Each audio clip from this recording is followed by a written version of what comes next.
Welcome back, dear friends, to another episode from Dieu Han RV. Today, we return with a heart heavy with questions and a silence that feels unfinished.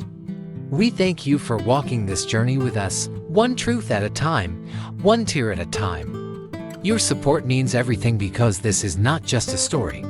It's a reflection of the people we love, the justice we seek, and the humanity we share. Now let us uncover what still lies hidden in the shadows. Mur and An Than stood in silence, staring at the direction where Chin had escaped. So many things were left unsaid, so many knots still tied in the dark. Had they reached the root of the evil? Or just scratched the surface? Every breath felt like a warning. Every second without answers a quiet threat. The men may have fled, but the danger still lingered. Because when truth runs too deep, it takes more than courage to dig it out.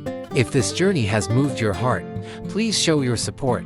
Click like, subscribe to Dieu Han RV, and turn on the bell for updates. Every view, every comment, every share helps us continue telling these untold stories.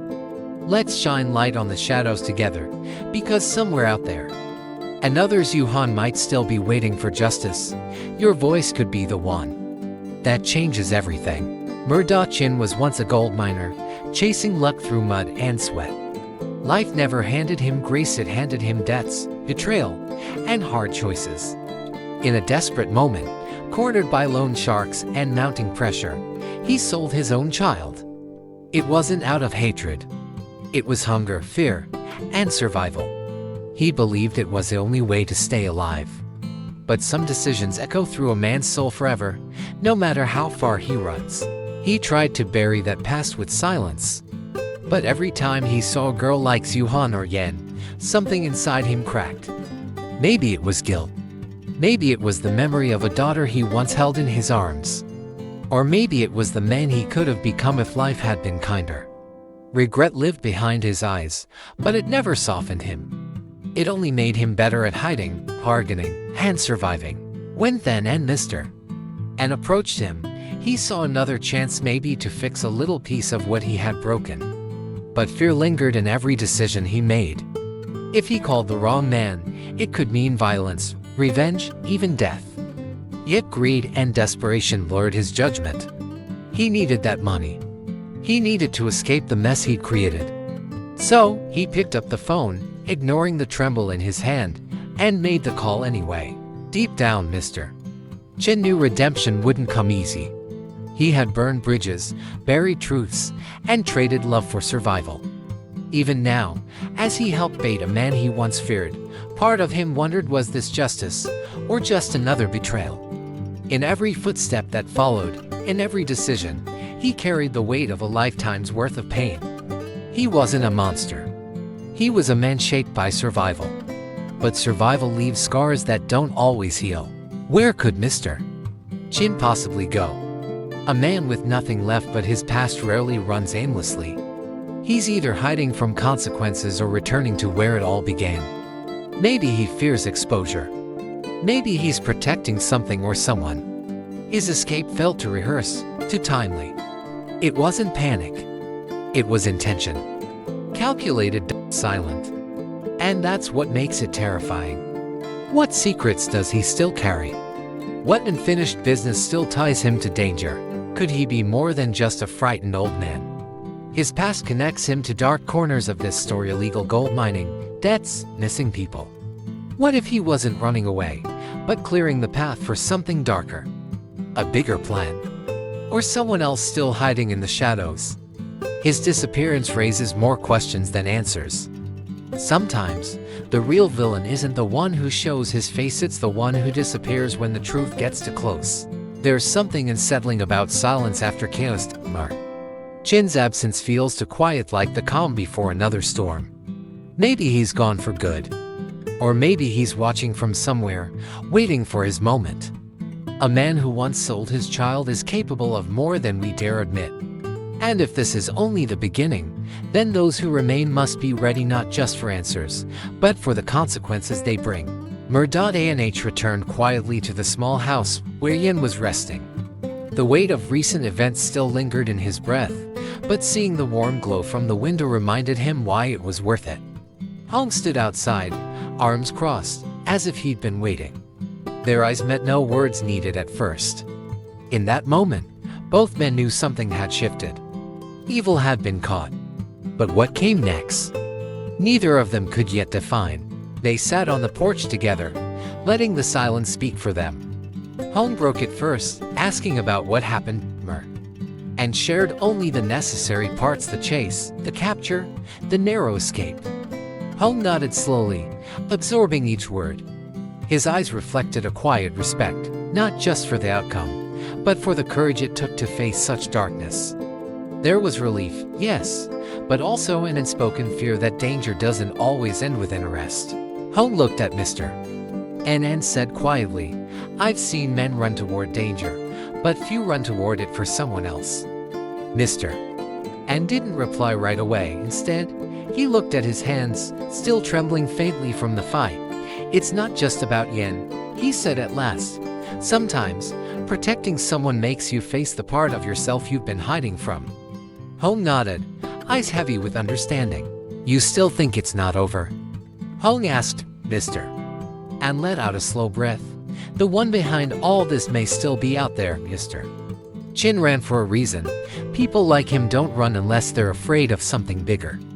Hong crossed his arms again, lips pressed into a tight line. "If it ever comes back," he said, "you won't be alone." Not again. A flicker of gratitude passed between them, wordless but clear. Mr. and stepped quietly into the house, where Yen was resting. She looked up, eyes tired but soft. He knelt beside her, gently adjusting the blanket on her shoulders. "You're safe now," he whispered. Her lips trembled, but she said nothing. Sometimes, silence carries more than words ever could. His hand didn't let go of hers. It stayed there, firm and warm like a promise. That no matter how dark things got, he would never walk away. He poured a glass of water and held it to her lips. She drank slowly, hands still weak. "Mr. and watched her every movement, as if memorizing her presence, afraid it might vanish again. "You don't have to be strong right now," he said softly. "Just rest. Let me carry the weight this time." Yen closed her eyes, a single tear sliding down. In that quiet moment, she felt seen, not as a victim, but as someone worth staying for. The sun had just risen, casting a warm glow on the front yard, then stood beside Dieu Han, both silent for a moment. "I'm still worried for Yen," she whispered, then nodded slowly. "But she's strong, and she's not alone anymore." Dieu Han looked down, her fingers gripping the bag strap. "This place, it gave us more than shelter." Then gently smiled, "It gave us people who still believe in kindness." Dieu Han turned to Then, eyes full of emotion. "We survived things I never thought we could." He looked at her, proud and protective. "You were the one who carried us through," he said. She shook her head, tears closed. "No. We carried each other." The morning breeze stirred the trees, as if the world was quietly watching their goodbye. Every goodbye left behind a trace of memory, and this one carried a gentle ache. Then reached for the small envelope in his pocket. "This is the money we borrowed. I wanted to return it." Dieu Han placed her hand over his, stopping him. "Let's leave that with Hong. It's his kindness we carry." They both knew the debt was deeper than bills. It was a debt of grace, of trust. In the stillness of the yard, words became unnecessary. Their shared silence spoke more than anything else could. Hong stepped through the gate, surprised to see Then and Dieu Han already packed. "You're leaving?" he asked, then nodded gently. "I have to return to work. It's time we go." Dieu Han smiled, though her eyes carried warmth and sorrow. "We heard what happened. Thank you for everything." Hong's face softened. "This house will always be open for you." In that moment, no one needed to explain how much it all meant. They sat down briefly, just to savor a few last minutes together. Hong brought out tea, his hands trembling slightly. "After all this, I'll miss the laughter. And even the silence," he said. Dieu Han touched his arm. "You gave us more than a roof, you gave us peace." Then added, "We'll never forget it." Outside, the wind rustled the trees, as if bowing to a quiet goodbye. And inside, three hearts held a memory no storm could wash away. Hong looked at Then with quiet understanding. "You've got a life to rebuild, but don't carry everything alone." Then lowered his gaze, nodding. I won't, Dieu Han chimed in, her voice soft. And if one day you need us, just call. There was no promise of when they'd meet again, but in the eyes they shared, there was something stronger than time, a bond forged in storms, in kindness, and in silent compassion. With one final bow of gratitude, then Dieu Han stood to leave.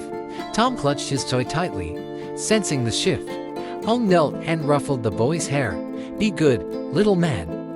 As they stepped toward the gate, Hong's voice called out once more. This isn't goodbye.